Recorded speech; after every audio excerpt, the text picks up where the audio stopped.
të ri për referendumet. Pse pikërisht tani hidhet?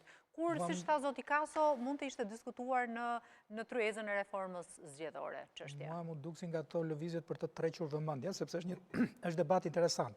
Të gjithëve referendumet u duket si në një zgjidhje çuditëbërëse, sepse mendojnë që me anë të referendumeve do kenë mundësi për të vendosur për gjithçka. Është një perceptim më shumë, sepse nëse i referohemi edhe një pjesë të neneve, të paktën nga sa e kam lexuar unë, një komunitet lokal që të përfitoj të drejtën për të vendosur për tokën që po i merret apo për një biznes që po ndërhyn në projektin e tij, duhet marrë miratimin nga kryetari i komisionit të zgjedhjeve, që dim si zgjidhet, si emërohet, nuk po hym te emrat aktual, pastaj nga presidenti dhe në fund nga gjykata kushtetuese. Të tre këta hallka nëse ka vrejtje të paktën referendume vendor në këtë draft që mos ta rëndojmë kot, në këtë draft nuk kalohet tek presidenti, vetëm për referendumet kushtetuese e vendos kryetari i KQZ-s që zakonisht është çik e lehtësuar, por s'ka pse drejtë jo përfaqësimi nga kesa politike që ka kryetari i KQZ-s. Në krahasim me draftin që me atë që kemi sot, ky draft nuk ishte ky thelbi, është vetëm një detaj. Nuk i jep të drejtë kryetarit të Komisionit Qendror të Zgjedhjeve ose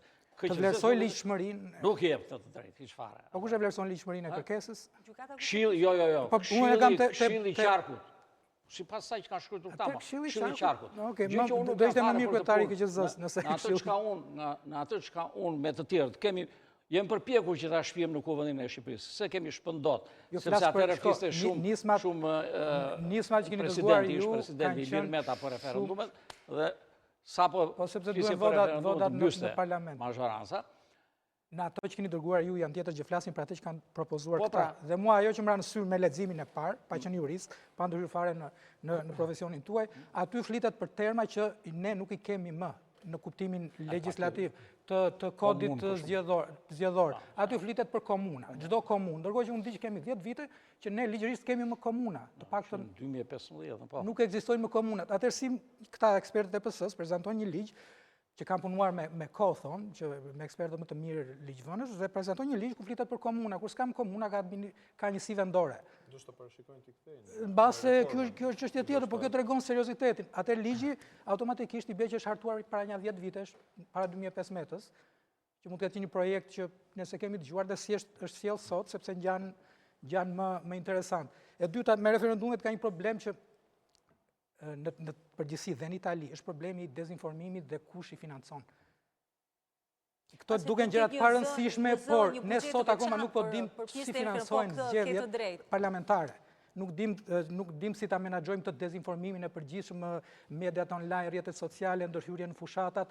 Në Hungari ka pas probleme të tilla. Në Itali po ashtu dhe ky ka qenë një lloj pretendimi i palës tjetër të Melonit që qytetarët u dezinformuan, nuk u informuan sa duhej ose pati fushata nga partitë e tjera që në rrjetet sociale targetuan votuesit në mënyrë të tillë që të shkonin drejt jos.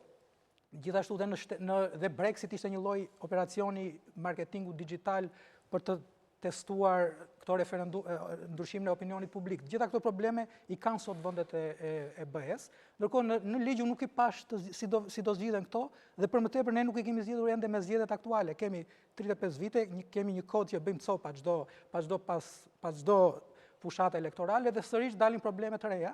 Dhe jemi ende si financohen zgjedhjet, si numërohen votat, kush do i numërojë, do jenë komisioner të pavarur apo do jenë politik. Dhe duke